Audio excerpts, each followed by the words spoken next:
মা এবং দাদার উপর অভিমান করে বাড়ি থেকে পালিয়ে রাস্তায় ঘোরাঘুরি করার সময় এক নাবালিকাকে উদ্ধার করলেন পুরাতন মালদা পৌরসভার চেয়ারম্যান কার্তিক ঘোষ। পরে তিনি ওই নাবালিকাকে পৌঁছে দিলেন তার বাড়িতে। ঘটনা প্রসঙ্গে পৌরসভার চেয়ারম্যান কার্তিক ঘোষ জানান, মেয়েটি আজ রাস্তায় এদিক ওদিক ঘোরাঘুরি করছিল, যা দেখে স্থানীয়দের সন্দেহ হয়। স্থানীয়রা তাকে খবর দেন। তিনি খবর পেয়ে মেয়েটিকে প্রথমে নিজের বাড়ি নিয়ে যান। তার সঙ্গে কথা বলে জানতে পারেন সে অষ্টম শ্রেণীতে পড়াশোনা করে। তার বাবা নেই, মারা গেছে। মা এবং দাদা মিলে সংসার চালায়। মা দাদা ছাড়াও আরও এক দিদি রয়েছে, কিন্তু মা এবং দাদা তাকে মাঝে মধ্যেই মারধর করে। সেই কারণে সে বাড়ি ছেড়ে পালিয়ে এসেছে। এই বিষয়ে জানতে পেরে তিনি ওই নাবালিকাকে নিয়ে তার বাড়ি যান।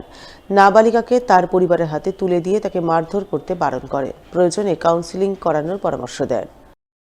এই 17 নম্বর ওয়ার্ডের রসিলাদহ কলোনি একটা বাচ্চা মেয়ে ঘোরাঘুরি করছিল।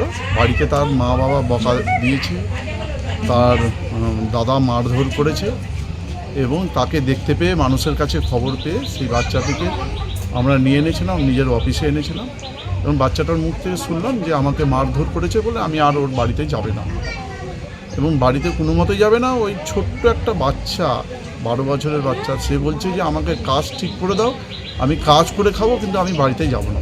তাকে অনেক বোঝানোর পর আমরা তার বাড়িতে এসেছি এবং আমাদের এখানকার স্থানীয় কাউন্সিলর শিবঙ্কর ভট্টাচার্য তিনিও আছেন, আমরা নিয়েছি এবং আমাদের কথা বলে তার মার সঙ্গে কথা বলেছি, তার পরিবারের সঙ্গে কথা বলেছি, মেয়েটিকে আশ্বস্ত করেছি এবং তাদেরকে বলেছি যে কোনো মতেই বাচ্চাটাকে মারবে না, মারলে যে কোনো মুহূর্তে অঘটন ঘটিয়ে দিতে পারে। ছোট শিশু, তাদেরকে কাউন্সেলিংয়ের দরকার এবং তাদেরকে আশ্বস্ত করেছি মেয়েটাকে বুঝিয়ে আমরা বাড়িতে রাখার ব্যবস্থা করি। মাঘ মাসের মাঝামাঝি সময়কাল থেকে মুকুল গজাতে শুরু করেছে মালদার বিভিন্ন আম বাগানে, আর এতেই এবছর আশার আলো দেখছেন মালদার আম চাষিরা। চাষিদের বক্তব্য, মাঘ মাসের মাঝামাঝি থেকেই মালদার বিভিন্ন আম বাগানে মুকুল দেখা দিতে শুরু করেছে। ধীরে ধীরে বাড়ছে মুকুলের পরিমাণ। মুকুল আসার মুহূর্তে যেমন আবহাওয়া থাকা দরকার, এবছর সেই রকম আবহাওয়া বিরাজ করছে। তাই সামনে কোনো প্রাকৃতিক দুর্যোগ বা প্রাকৃতিক খামখেয়ালিপনা না ঘটলে এবছর মালদায় রেকর্ড পরিমাণ আম হবে। ফলে গত বছরের লোকসান তারা এবছর অনেকটাই কাটিয়ে উঠতে পারবেন। কিন্তু যদিও ফাগুনের মাঝে বৃষ্টি হয়ে যায়, তাহলে তাদের আশা নিরাশায় পরিণত হবে, ব্যাহত হবে আমের ফলন। তবে এখনো পর্যন্ত মালদার আবহাওয়ায় আম চাষের ক্ষেত্রে যথেষ্টই অনুকূল রয়েছে। এই আবহাওয়ায় বিরাজ করলে এবছর মালদার আম চাষের অনিয়ার হবে।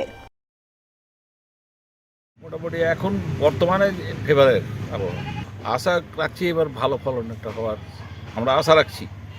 কেন ওয়েদার যদি বিটে না করে বা প্রাকৃতিক কোনো দুর্যোগ না হলে ফলনটা ভালোই পাওয়া যাবে মনে হচ্ছে। মাঘ মাসের মধ্যে হলে খুব ভালো ফলনটা হয়। বৃষ্টি আগে হলে, এখন বৃষ্টি হলে কোনো অসুবিধা নেই, কিন্তু ফাল্গুন মাসে বৃষ্টিটা হলেই অসুবিধা। ফ্লাওয়ারিংটা হয়ে গেলে তো বৃষ্টি হলে মুশকিল, তখনই নষ্ট হয়ে যায়, ফুলটা পচে যাবে। ফুল পচে যায়। সব স্প্রে করছি। কি স্প্রে করতে হচ্ছে? ওই ধরেন সাইফামাথিন টাইপের এগুলো, প্লাস বিভিন্ন ফাঙ্গিসাইড। এই যে কুয়াশা হচ্ছে, ফাঙ্গাস দিতে হচ্ছে, না দিলে মুকুলটা পচে যাবে, মুকুলটা কালো হয়ে যাবে। আমি নিজে চাষি, নিজের বাগান আছে, নিজের বাগান আমি নিজেই রাখি। এবার এখন পর্যন্ত যা পরিস্থিতি খুব ভালো। ওয়েদার যদি বিট্রে না করে আর ফুল অবস্থায় যদি বৃষ্টি না হয়, তাহলে আশা রাখছি মানে ফুল ইয়ার বলা যাবে। গত বছর তেমন করতে পারিনি। বৃষ্টিতে অনেক নষ্ট হয়ে গেছিলো। ফুলের সময় বৃষ্টি হয়েছিল, দাম পেয়েছিলাম, কিন্তু ফলনের দিক দিয়ে আসতে পারিনি। এখন পর্যন্ত যা মুকুলের স্ট্যান্ড বা মুকুল যা বেড়াচ্ছে, তাতে ফুল বেড়াচ্ছে। কোনো মানে চিন্তার কোনো ব্যাপার নাই। কিন্তু প্রাকৃতিক দুর্যোগ যদি ফাল্গুন মাসে না হয়, যদি বৃষ্টি না হয় ফুলের অবস্থায়, তাহলে আমরা ফুল আম পাবো।